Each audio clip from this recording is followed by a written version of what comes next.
click on the Admin panel in the left menu bar, go to the Build Your Challenge section, enter all the details of your custom challenge like programming language, vulnerability, difficulty level, and more. We have 15 programming languages to choose from. Once you've entered the details, go ahead and generate the custom challenge. In this case, we've chosen a code style challenge where you need to find what's wrong with this particular snippet of code. As the admin user, you can also see the hidden hints that users can ask for. Finish by saving the challenge. The challenge will now be available for you to assign to your team.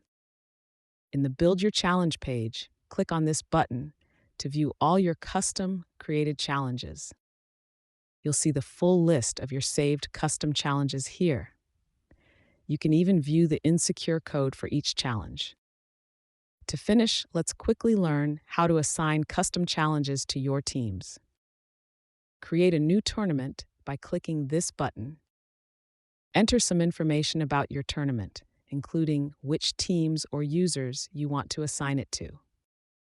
Once you're done, click Submit to go to the next step where you can add challenges to the tournament.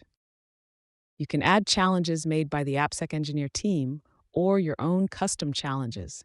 For now, we'll select the second option.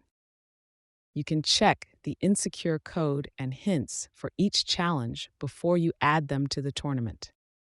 You can add multiple challenges to one tournament.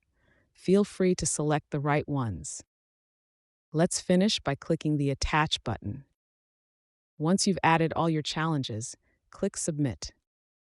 Last step, click Finalize to roll out the tournament to your team. Confirm your decision to send out the tournament. You can view progress reports on each tournament to see the scores of each user on your team. You'll see all the users this tournament has been rolled out to. Go to the Reports section.